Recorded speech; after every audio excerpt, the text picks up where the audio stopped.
বাপি presentation দহন হয়ে উন্নত শিখরে নিয়ে যাবে। আর আপনার ব্যবহার, আপনার বাক্য, আপনার মুখের বাচন ভঙ্গি যদি সঠিক না হয়, আপনার চিন্তা ভাবনা যদি সঠিক না হয়, তাহলে আমরা সমস্ত কিছু যজ্ঞের আগুনে আহুতি দিতে হবে। কবিগুরু রবীন্দ্রনাথ ঠাকুর তিনি আজকে একটি কবিতার মাধ্যমে বলে গিয়েছে নাকি, তিনি কুমোরপাড়ায় গরুর গাড়ি একটি বাচ্চাদের ছড়ার মধ্য দিয়ে আমাদের বহু শিক্ষা দিয়ে গেছে। কি বলছে? কুমোরপাড়া গরুর গাড়ি বোঝাই করা কলসি হাড়ি, গাড়ি চালায় বংশী বদন, সঙ্গে যে যায় ভাগ্নি মদন। কুমোরপাড়ায় গরুর গাড়ি বোঝাই করা কলসি হাড়ি, গাড়ি চালায় বংশী বদন, সঙ্গে যে যায় ভাগ্নে মদন। কুমোরপাড়া গরুর গাড়ি বোঝাই কলসি হাড়ি, গাড়ি চালায় বংশী বাদন, সঙ্গে যে যায় ভাগনা মদন। কুমোরপাড়ায় গরুর গাড়ি বোঝাই করা কলসি হাড়ি, গাড়ি চালায় বংশী বদন, সঙ্গে যে যায় ভাগ্নে মদন। হাট বসেছে শুক্রবারে বক্সিগঞ্জের পদ্মা পারে, হাট বসেছে শুক্রবারে বক্সিগঞ্জের পদ্ম পারে। হাট বসেছে শুক্রবার বংশীগঞ্জে পদ্মা পারে, জিনিসপত্র জুটিয়ে এনে গ্রামের মানুষ বেঁচে কেনে। কুমোরপাড়ায় তাই গৌ সীতানাথ প্রমাণান্ত হরি হরি হরি। বোঝাই করা কলসি হাড়ি, গাড়ি চালায় বংশী বদন, সঙ্গে যে যায় ভাগ্নে মদন। কুমোরপাড়ায় গরুর গাড়ি বোঝাই করা কলসি হাড়ি, গাড়ি চালায় বংশী বদন, সঙ্গে যে যায় ভাগ্নে মদন। হাট বসেছে শুক্রবারে বক্সিগঞ্জের পদ্মা পারে, হাট বসেছে শুক্রবারে বক্সিগঞ্জের পদ্ম পারে। হাট বসেছে শুক্রবারে বক্সিগঞ্জের পদ্মা পারে, হাট বসেছে শুক্রবারে বক্সিগঞ্জের পদ্ম পারে। জিনিসপত্র দুটিয়ে এনে গ্রামের মানুষ বেচে কেনে। কুমোরপাড়া গরুর গাড়ি বোঝাই কোথায় গো হরি হরি হরি। গাড়ি চালায় বংশী বদন, সঙ্গে যে যায় ভাগ্নে মদন। কুমোরপাড়ায় গরুর গাড়ি বোঝাই করা কলসি হাড়ি, গাড়ি চালায় বংশী বদন, সঙ্গে যে যায় ভাগ্নে মদন। তো ভক্তমণ্ডলী ভক্তিমতী মায়েরা, এই যে রবীন্দ্রনাথ ঠাকুর সহজপাঠ বইতে যে লিখে গেলেন নাকি, কুমোরপাড়ার গরুর গাড়ি বোঝাই করা কলসি হাড়ি, গাড়ি চালায় বংশী বদন, সঙ্গে যে যায় ভাগ্নে মদন। হাট বসেছে শুক্রবারে বক্সিগঞ্জের পদ্মা পারে, জিনিসপত্র জুটিয়ে এনে গ্রামের মানুষ বেচে কেনে। এইভাবে যে তিনি লাইনগুলো বলে গেলেন, এই কথার অর্থ কি না, বলছে কুমোরপাড়ার গরুর গাড়ি। আপনারা দেখবেন তৎকালীন সময়ে কুমোরপাড়াতে একটি গরুর গাড়ি থাকতো ধরা বাঁধা। এই গরুর গাড়ি করে কি করতো কুমোররা মাটির কলসি হাঁড়ি সরা মালসা এগুলোকে বহন করত, এক জায়গা থেকে অন্য জায়গা স্থানান্তরিত করত। কিন্তু মায়েরা এই যে কুমোরপাড়ার গরুর গাড়ি, এই কুমোরপাড়ার গরুর গাড়িটার অন্য কিছু নয়।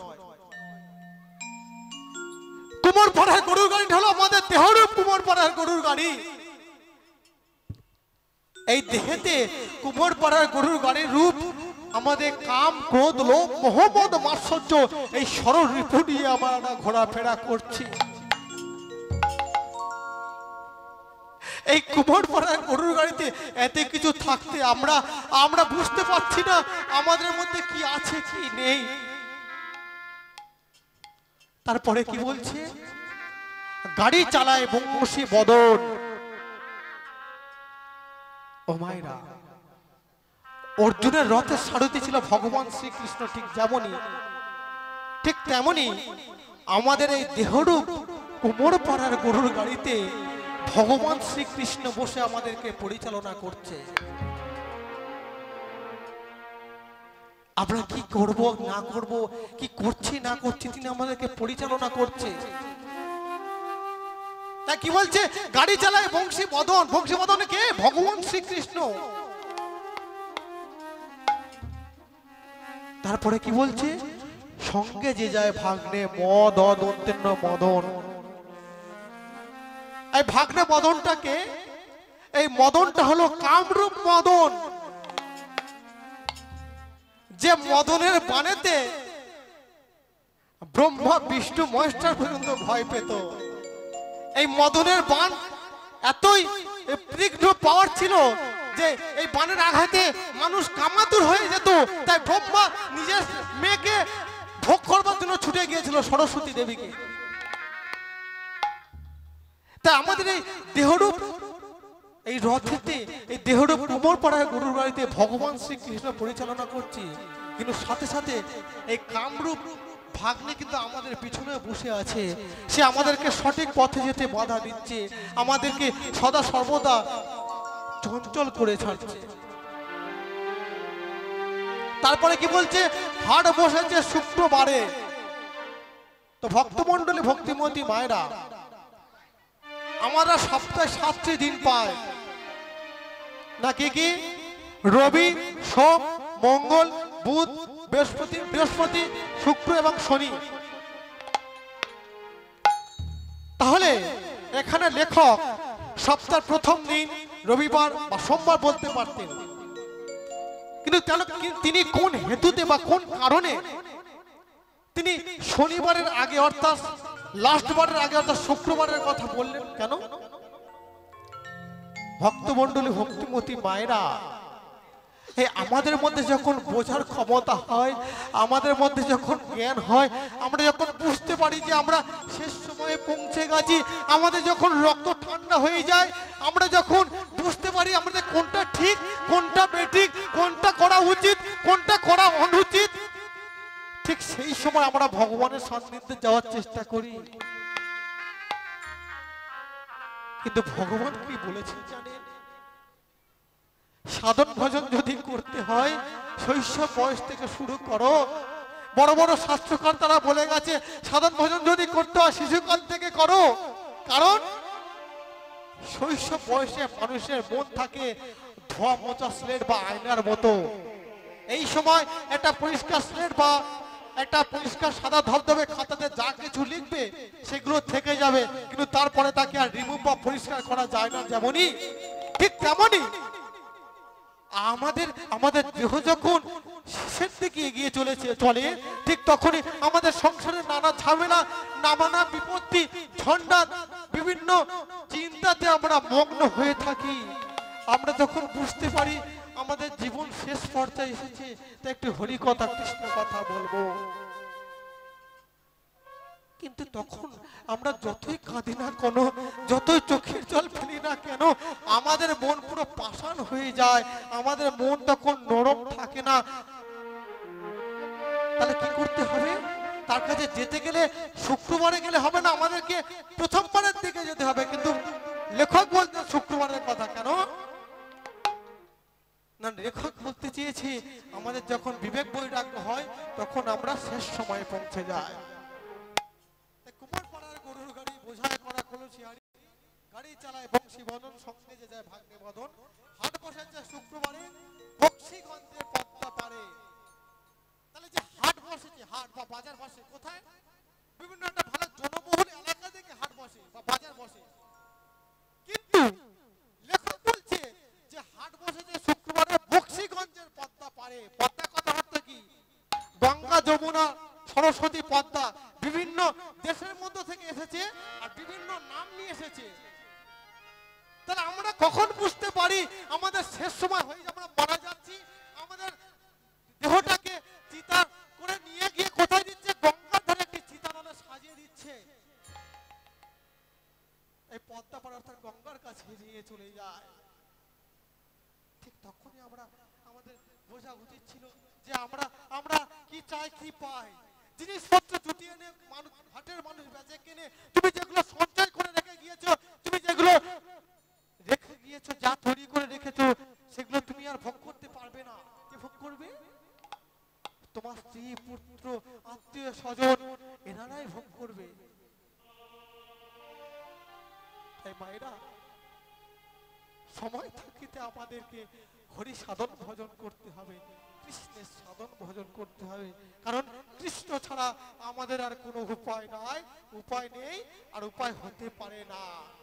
তাই এই কলিযুগের মর্মাহত চিত্ত দেখে ভগবান শ্রীকৃষ্ণ বলে উঠেছিল, আরে পঞ্চ পাণ্ডব, এই কলিযুগে আমাদের আর থেকে লাভ নেই। চলো চলো আমরা এই কলিযুগ ত্যাগ করে চলে যাই। কেন বলেছিল? যখন পঞ্চ পাণ্ডবের কাছে বলা হলো, যুধিষ্ঠির, ভীম, অর্জুন, নকুল, সহদেব এসে ভগবানকে প্রশ্ন করলো, কেন ভগবান, কেন এই যুগ ছেড়ে আমরা চলে যাব? কেন?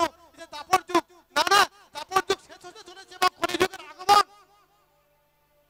ওই দেখো দেখো কলির ঘোর অন্ধকার নেমে এসেছে। ওই কলি মহারাজ আজ পৃথিবীর বুকে চলে এসেছে।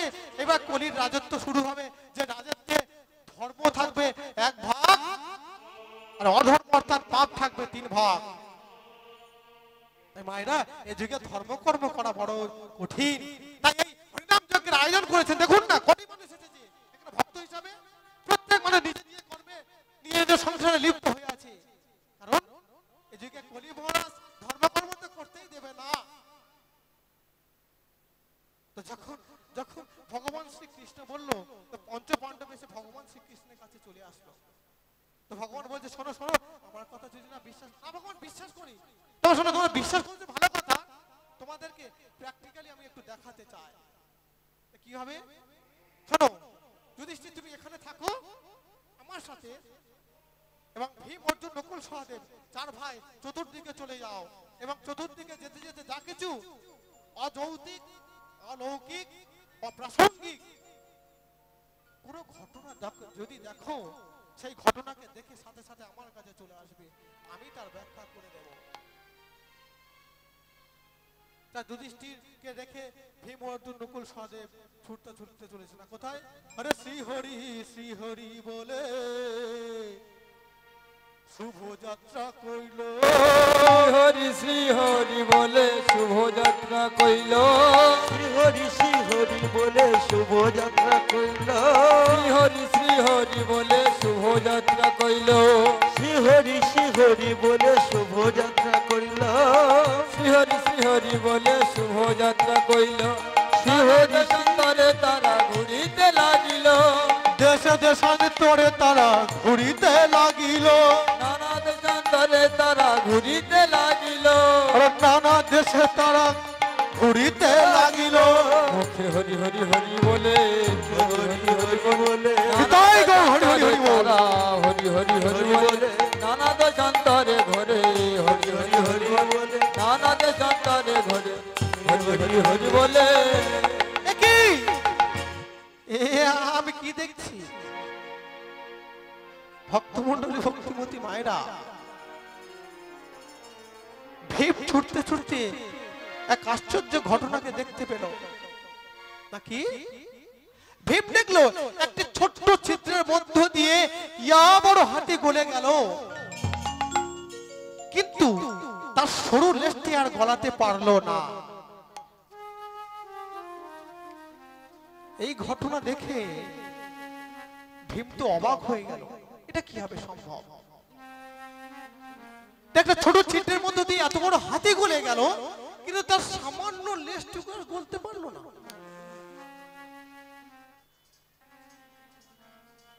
এদিকে অর্জুন ছুটতে ছুটতে দেখতে পেল কি জানেন?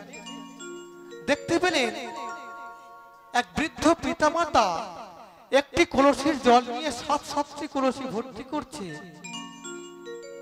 কিন্তু তার পরক্ষণে দেখলো সেই 7টি কলসির জল একটি কলসি দিচ্ছে, সেই একটি কলসি ভর্তি হচ্ছে না।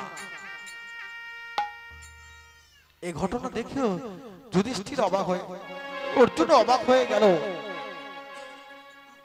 নকুল একটি ঘটনা দেখে চমকে গেল, দেখলো একটি বেড়া গাছকে একটি চারা গাছকে রক্ষণ করবার জন্য বেড়া দেওয়া হয়েছে, কিন্তু সেই বেড়া চারা গাছকে রক্ষণ করা তো দূরের কথা, সেই বেড়া গাছ চারা গাছকে কুচড়িয়ে নিগড়িয়ে খাচ্ছে। ও মায়েরা, সহদেব দেখলো এক বৃদ্ধ পিতা, এক বৃদ্ধ বাবা ধুতি পরে যাচ্ছে, কিছু কম বয়সী মেয়েরা তার ধুতি, তার গামছা, তার চৈতন ধরে টানছে, তার কোনো ভ্রুক্ষেপ নেই, সে উল্টে হাসছে খিলখিল খিলখিল করে। এই ঘটনা দেখার পর ছুটতে ছুটতে ভগবান শ্রীকৃষ্ণের চরণে আছাড়কে বলে উঠল, দয়াময়, দয়াময়, একটি বার বলে দিন, দয়াময়, একটি বার বলে দিন, এ আমরা কি দেখলাম? এই কি পরিস্থিতি হতে চলেছে আগত কলিযুগে? তোমরা তাহলে কোন অযৌক্তিক, অলৌকিক, অপ্রাসঙ্গিক, অসম্ভব কোন ঘটনা দেখেছো? হ্যাঁ দয়াময়, বলো বলো ভীম, বলো তুমি কি এমন ঘটনা দেখেছো? দয়াময়, আমি দেখলাম একটি ছোট্ট চিত্রের মধ্য দিয়ে ইয়া বড় হাতি গলে গেল, কিন্তু তার সরু লেজটিকে গলানো গেল না। এই ঘটনা শুনে ভগবান শ্রীকৃষ্ণ হাসছে, কেন? আগো ভীম, আগত এই কলিযুগে, এই আগত কলিযুগে যারা দেশকে রক্ষা করবার জন্য শপথ গ্রহণ করেছে, যারা দেশকে প্রোটেকশন দেওয়ার জন্য নিজেকে তুলে ধরেছে, যারা দেশকে বাঁচাবার জন্য আজকে তৈরি হয়ে আছে, তারা দেশের নিয়ম শৃঙ্খলা কতটা মানবে জানি না।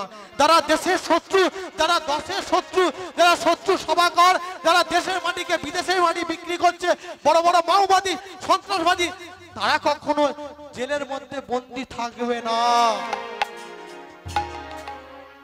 এই বড় বড় মাওবাদী, সন্ত্রাসবাদী, হানাদার, তারা কিন্তু জেল থেকে গলে চলে আসবে, তারা জেলের হাওয়া খাবে না। কিন্তু কারা খাবে জানো? যারা ওই ছিচকে চোর, কলা কদু চুরি করে বেড়ায়, যারা প্রকৃত অর্থে চোর নয়, পেটের দায়ে ক্ষুধা নিবারণের জন্য চুরি করতে যায়, তারাই একমাত্র সেই জেলের হাওয়া খায়। এই কথা শোনার সাথে সাথে ভীম চমকে গেল। ও দয়াময়, এ তুমি কি শোনালে? এ তুমি কি বললে দয়াময়? এ তুমি কি বললে? অর্জুন, তুমি এমন কি ঘটনা দেখেছো?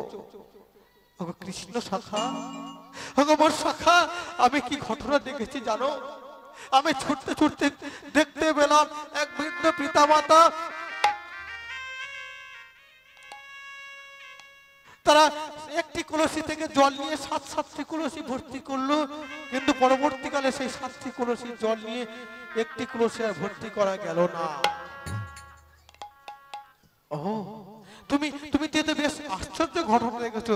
তবে কি জানো এই ঘটনা কি হতে চলেছে? ও দয়াময়, এটা কি হতে চলেছে? শোনো শোনো, যে পিতা মাতা একটি নয়, দুটি নয়, 7-7টি সন্তানকে মানুষ করবে, তাদেরকে খাইয়ে পুইয়ে বড় করবে, তাদেরকে কারোকে ইঞ্জিনিয়ার, কেউ ডাক্তার, কারো সরকারি কর্মচারী, কেউ বা স্কুলের টিচার হবে। এই একটি বাবা মা 7-7টি সন্তানকে মানুষ করে দেবে, কিন্তু সেই বাবা মা যখন বৃদ্ধ হয়ে যাবে, সেই সাত সাতটি ছেলে পুলে ওই বৃদ্ধ বাবা মাকে আর দেখবে না। এ কি বললে দয়াময়? হ্যাঁ হ্যাঁ, সেই সাত সাতটি ছেলে পুলে বাবা মাকে ভাত দেবে না, তারা কোনো আশ্রমে, অনাথ আশ্রমে, তারা কোনো বৃদ্ধাশ্রমে বাবা মাকে রেখে দিয়ে আসবে। এই কথা শুনে অর্জুন চমকে গেল। এদিকে আসল নকুল, দয়াময় আমি কি ঘটনা দেখলাম জানো? আমরা তো চাষবাস করি, চাষবাস করে কিন্তু গাছকে বেড়া দিয়ে রাখি যাতে কোনো ছাগল বা গরুতে মুড়ে না খেতে পারে, কিন্তু আমি দেখলাম একটি চারা গাছকে রক্ষা করবার জন্য বেড়া দেওয়া হয়েছে, কিন্তু সেই বেড়া তো চারা গাছকে রক্ষা করা তো দূরের কথা, সেই বেড়া চারা গাছকে মুড়িয়ে মুড়িয়ে খেতে শুরু করেছে।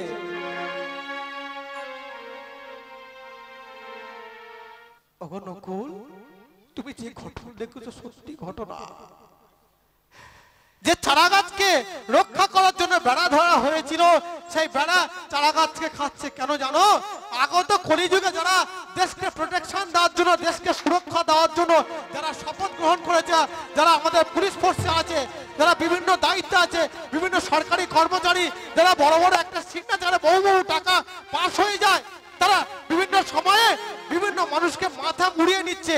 আপনারা রাস্তাঘাটে দেখবেন বহু ট্রাফিক পুলিশ বা বহু সার্জেন্ট ছোটখাটো ভুল থাকা সত্ত্বেও আপনার কাছ থেকে হাজার হাজার টাকা ফাইন করে নিচ্ছে। এরা প্রকৃত পক্ষে কি আমাদেরকে প্রোটেকশন করছে, নাকি আমাদেরকে মুড়িয়ে খাচ্ছে? মায়েরা, যারা হলো রক্ষক এই কলিযুগে, তারাই হলো ভক্ষক। ভক্তমণ্ডলী, ভক্তিমতী মায়েরা, সহদেব ছুটতে ছুটতে ভগবানের কাছে গিয়ে বলছে, দয়াময়, কৃপাময়, আমিও এক অদ্ভুত দৃশ্য দেখলাম। কি দৃশ্য? দয়াময়, আমি দেখলাম এক বৃদ্ধ বাবা রাস্তা দিয়ে যাচ্ছে, আর কিছু কম বয়সের যুবতী, কেউ অন্না ধরে টানছে, কেউ ধুতি ধরে টানছে, আর সেই বৃদ্ধ পিতা খিলখিল করে হাসছে।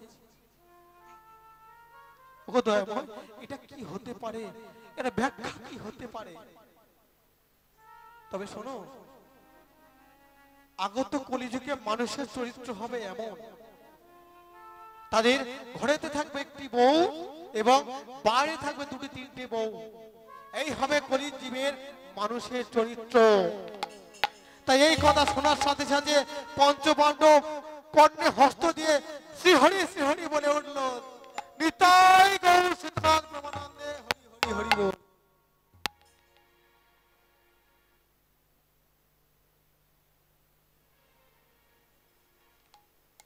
তুলে বলে রে কৃষ্ণ নাম, পরিবের তোর সকল মনস্কাম।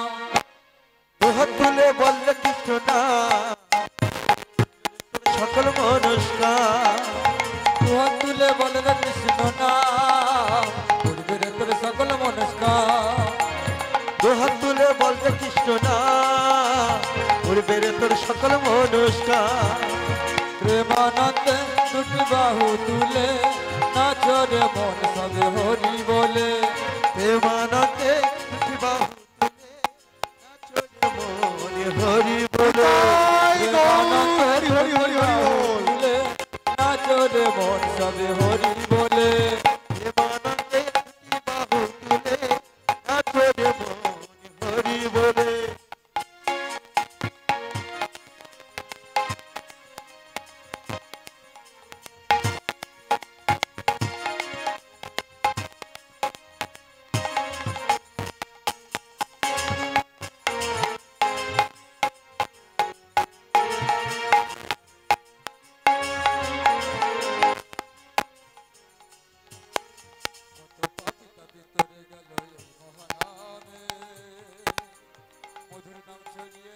সকল গ্রামে পাপী তাপী তরে গেল এই মহানামে। এই মহানাম ছড়িয়ে দাও সকল গ্রামে। গেল এই মহানামে, মধুর নাম ছড়িয়ে দাও সকল গ্রামে।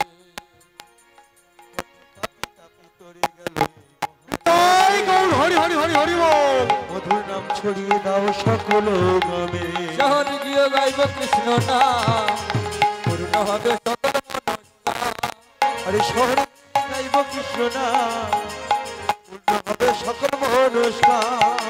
প্রেমানন্দে দুটি বাহু তুলে চলো রে মন সব হরি হরি হরি বল। প্রেমানন্দে দুটি বাহু তুলে নাচো রে মন হরি বলে। প্রেমানন্দে দুটি বাহু তুলে নাচো রে মন সব বৃন্দাবনে। দুটি বাহু তুলে নাচো রে মন কৃষ্ণ বলে। হরে কৃষ্ণ হরে কৃষ্ণ হরে হরে, হরে রাম রাম রাম হরে হরে। আরে এইখানে রহিল আমার লীলার মাধুরী, এইখানে রইল আমার লীলার মাধুরী, এইখানে রইল আমার কথার মাধুরী।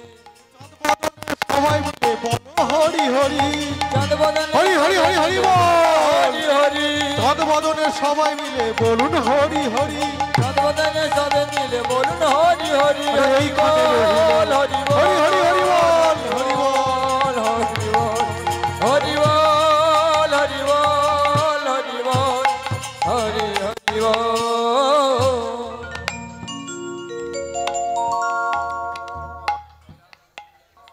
রাধে রাধা গোবিন্দ জয় জয় রে রাধা গোবিন্দ জয়।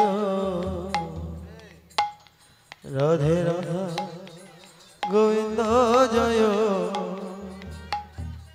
জয় রে রাধা গোবিন্দ জয়। রাধে রাধা গোবিন্দ জয় জয় রে গোবিন্দ জয় রাধে